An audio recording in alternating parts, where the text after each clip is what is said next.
Sampai hari ini saya, Juru Balian Healer, masih teringat dengan masa kecil saya yang bisa dibilang jauh dari kata bahagia. Selain kurus kerempeng, sakit-sakitan, dan juga tinggal berpindah-pindah.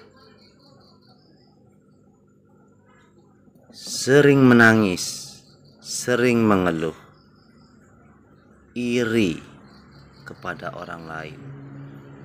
Bahkan melihat anak-anak yang seumuran saya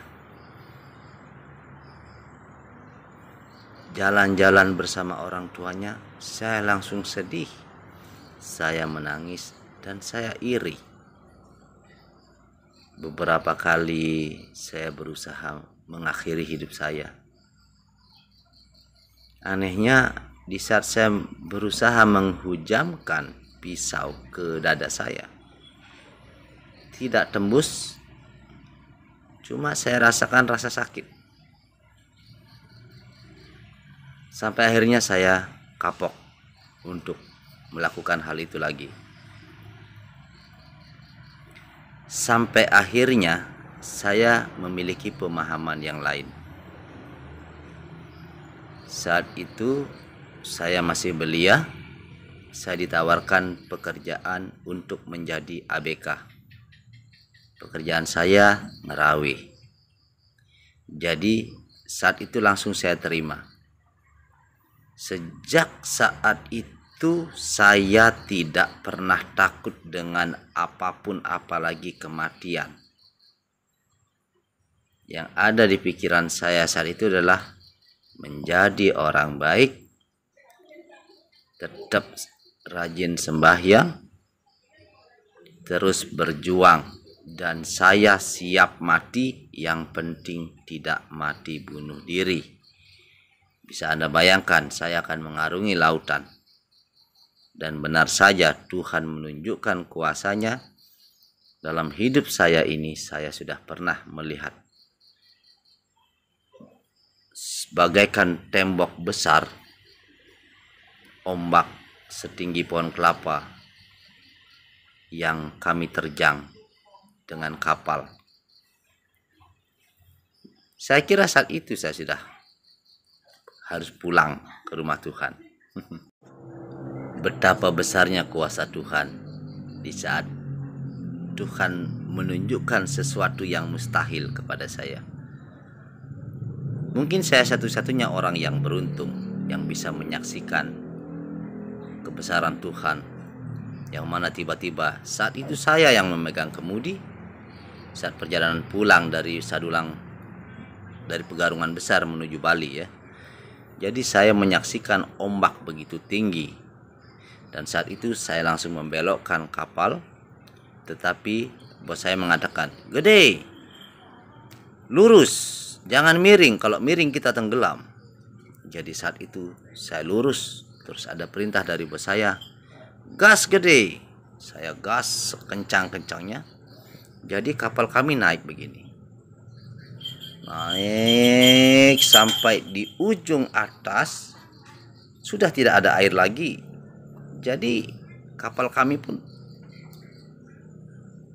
jatuh ke laut. Air langsung masuk ke laut. Teman-teman ada yang memompa. Saat itu saya teringat, bos saya berkata seperti ini, "Ya Tuhan, jangan bunuh kami. Kami belum ada yang menikah." Puji Tuhan, syukur astungkare, alhamdulillah kami selamat. Jadi begitu banyak misteri-misteri yang saya alami. Bahkan waktu saya tinggal di Sumatera, saya selalu bertemu dengan dua makhluk besar ya. Yang satu berambut merah, yang satu berambut kuning. Yang berambut merah tingginya sekitar 12 meter. yang berambut kuning, tingginya sekitar 7 meter. Dan anehnya yang rambut merah selalu jauh dari saya, tapi saya takut.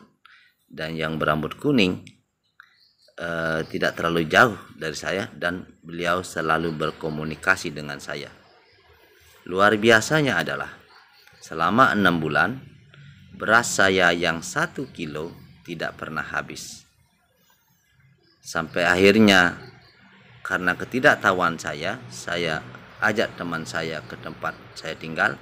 Saya bocorkan rahasia saya bahwa beras saya tidak habis selama 6 bulan.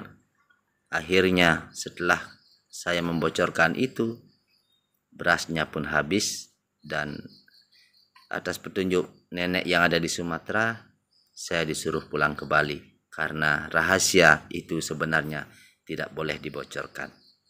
Luar biasa. Jadi tujuan saya membuat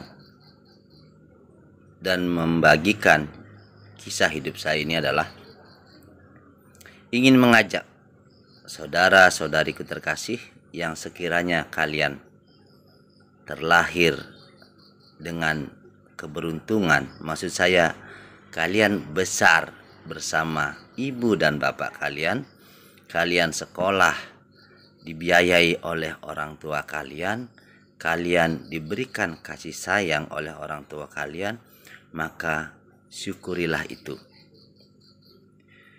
Dan saya mohon, jadilah anak yang baik, jadilah anak yang berbakti, buatlah orang tuamu bangga dan bahagia memilikimu. Anak adalah tumpuan orang tua di masa mendatang. Anak adalah sumber kebahagiaan orang tua dan bisa juga menjadi sumber bencana keluarga.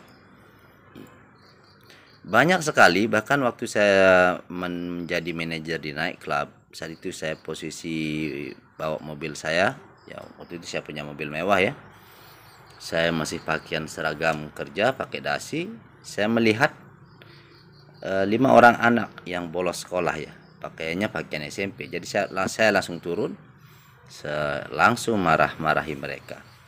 Mereka masih kecil, merokok lagi, bolos lagi. Jadi saya ancam, jika kalian melakukan ini lagi, saya akan cari orang tua kalian. Saya dari kecil berjuang agar bisa sekolah, berpindah-pindah tempat. Sampai ke Sumatera saya bekerja mencari uang agar bisa sekolah, sehingga saya bisa merubah nasib.